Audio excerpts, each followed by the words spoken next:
Thank you, Catherine. This is a very, very big day for me, quite frankly. In my time in the Seanad, I sometimes ask the question whether I'm really making a contribution. I give it my best shot, and that's, I suppose, human nature. So I describe the culmination of this bill. It's a personal journey, because I think it reflects on the reality how even without power and resources, sometimes a government department or Attorney General, good laws can be formulated by individuals, and actually shows the importance of the upper house and the work that my colleague, Senator McDougall, Senator Norris and others have done to protect the importance and relevance of this House. We're fortunate to have the support of some excellent drafters.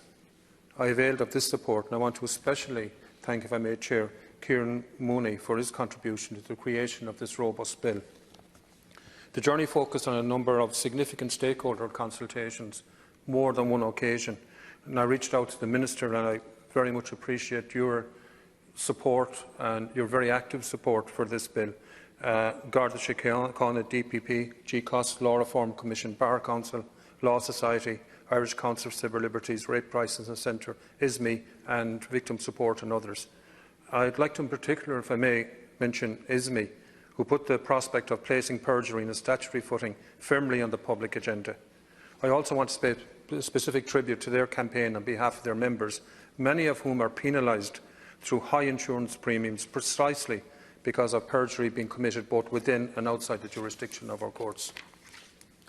A crime that up to now has seen virtually no prosecutions.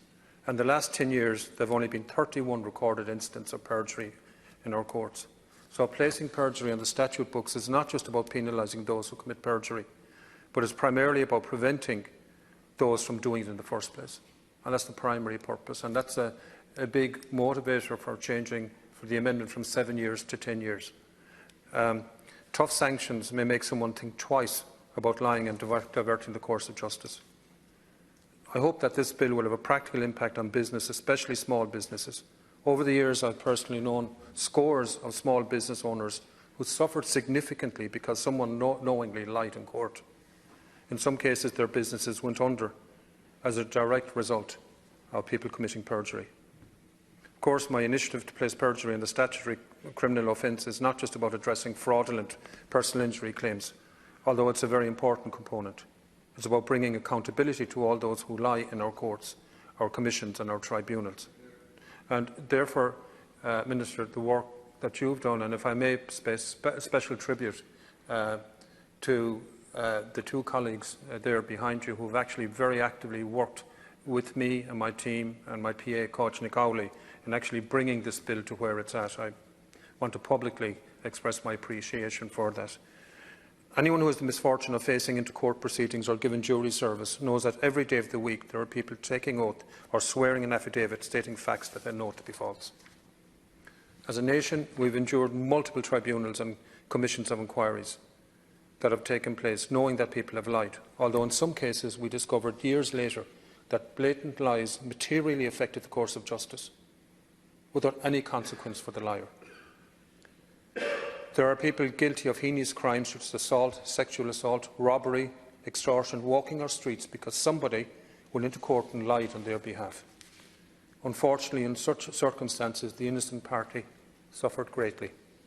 Hopefully, that's going to be significantly reduced. I want to thank my independent colleagues, my technical group, our group researcher, James Gagan, again, the department officials. I think we're privileged to have such good, committed civil servants in the department, and it gives me, I suppose, great confidence in our Department of Justice and in you as Leader Minister in relation to this. Members of the political parties, everybody, all of the political parties, all of the senators have supported this, and I deeply, deeply appreciate it. And I hope that our colleagues in the Dáil will pass this much-needed legislation as soon as possible so that the President can sign it.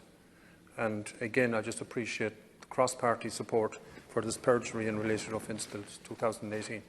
Go to Mila Mahaki. I just on behalf of the Government acknowledge the importance of this piece of legislation and the leadership of Senator O'Quaige and his team in this regard. The Government is fully supportive of this piece of legislation in its intention for the first time to provide a statutory framework to hold persons to account who engage in